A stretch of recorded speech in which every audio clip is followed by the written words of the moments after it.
So during my time at Case Western Reserve University, I also studied abroad as an international student in the United States to another country. So I was enrolled in ENGR 350U, which is the Global Health Issues in Uganda. This is a study abroad class where students apply engineering designs from the United States to travel to Uganda to address local health issues. So people might ask, why did I decide to study abroad? Well, that's a really interesting question because, people might ask, since I'm already studying abroad as an international student at Case Western Reserve University, why do I study abroad again?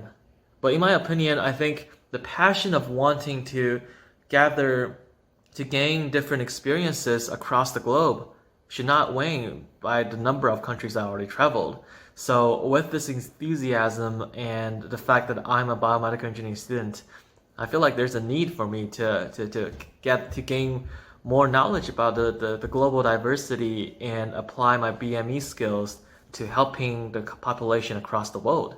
So in this case, I enrolled in the class and I feel extremely lucky because I gained definitely more than biomedical engineering skills through the study abroad class. What was my best part of my study abroad experience? There's so many. I think the best part, one of my favorite experiences was the safari trip to Uganda National Parks. I think there are around 10 national parks in Uganda, and I don't really recall the name of the park that we went to, but I think regardless, the view that I saw in the park was fantastic.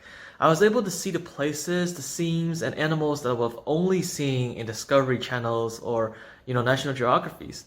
From hippos to zebras to giraffes to even monkeys. I had the privilege of watching them only meters away in a safari car, and I truly enjoyed the point of interacting with these animals. Also, traveling Uganda and going through these national parks, it's also fascinating because to some extent, when we're traveling from one place to another, we are crossing the equator point, the equator line of the globe, of the entire Earth, and that was fascinating. You know, the equator line was the place where we have the lowest gravity on Earth. So that was just even amazing to know. So that's interesting. As part of my study abroad program, I was able to work with students from a university in Uganda, and what was that experience like for me? Well, I think the global collaboration between CWRU and Makerere University, or in short MAK, in Kampala, Uganda, was just more than just fabulous. MAK students and CWRU students, worked together on prototype development, and we interviewed healthcare workers in hospitals and clinics, and we even lived together under the same roof. When I was traveling to Luwero, which is a small district on the north side of Kampala, I had the honor to live with Makerere University biomedical engineering student. He was working on a project to kind of solve the issues about medical waste management in Uganda, and I was able to have detailed and deep conversations with him about what's it like to do global health design in Uganda, and what are the collaboration policies between different countries, and essentially what are the popular food in Uganda. We had jackfruit together, and jackfruit is a local tropical fruit in Uganda, and that was just a really exciting experience for me. So I think the collaboration, the friendship was just like made in split seconds. In a few seconds, the friendship were made immediately, and I think that's so fascinating. People from different part of the world are kind of merging together, and we're building a connection. So that was awesome. My study abroad program focused on creating a sustainable solution to healthcare challenges in Uganda, and what was it like to have the opportunity to meet and work with end users and people who will be benefiting from the work I did here at Case Western Reserve University. I think the study abroad trip really taught me how to evaluate feedback and carefully analyze the data in a critical sense, the way of critical thinking. I think the most important take-home message for me is to think very carefully about the positions of people who are giving feedback to us. I think one thing is that it's extremely important to note that Uganda health ministry administrators' feedback might weigh less than the healthcare workers' advice because the healthcare workers might be the actual end user of our prototypes, the designs and the engineering device, the medical devices. So the feedback they provide might be more practical compared to the big names up in health ministry. So understanding the positions of the feedback givers is really important. Another thing is that during an interview experience with local healthcare workers, I learned to be a more active listener and a more critical thinker with regard to people's feedback.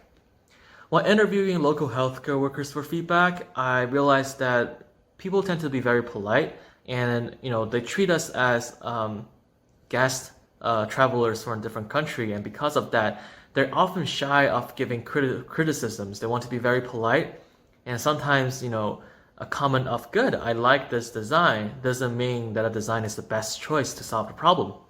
For example, one of the designs that we had for Uganda is a vaccine carrier where we put different types of vaccines into a kind of cold chamber to keep them cool throughout the way of transporting, vaccines from healthcare centers to local villages to give vaccinations to kids. And we were thinking that the drawers might be the best design, and the material that we selected for drawers are optimal. But when we do outreaches and interview healthcare workers, we are also given some positive feedback saying, hey, the drawers design were really good and the materials selected were also pretty okay. But when we analyzed the feedback and did some more background research, we realized that some of the designs and materials that we selected are not that easily accessible in Uganda, and we eventually needed to kind of revise our design based on local manufacturability. So that experience really taught me to carefully analyze people's position. It's not because they don't want to give criticism, the practical feedback to us. It's more like they want to be polite and not to directly criticize on our designs. So I think that's really interesting for me. I learned how to kind of avoid my biases, to more understand the position where people are coming from, and to just analyze the feedback critically. So I think that's something that I learned more outside of simply biomedical engineering skills. Finally, what advice would I give to students considering study abroad? Well, always be well prepared for the study abroad trips, but also be open to unexpected good things and everything new. Once again, as a biomedical engineering student, I thought the trip to Uganda and in a class of global health design is to simply learn more about biomedical engineering design and applying it to a country that's not United States, to the other side of the globe. But as I carried the interview during the field trips, tested my prototype, and make connections with students at Makerere University in Kampala, Uganda, I realized that I'm definitely learning more than what I expected. The methods of doing interview, the way of analyzing people's response, considering people's different positions and backgrounds, and eventually learning about the global health design with students in a different university in a different country. These experiences are all very rewarding to me. I think building these connections across the entire globe, not only from China, from the United States, but also from Uganda, it's really an opportunity to open my eyes and broaden my horizons. All right, I think these are all the stories I wanted to share as an international student regarding my global perspective. Thank you so much for having me. It's been so fun.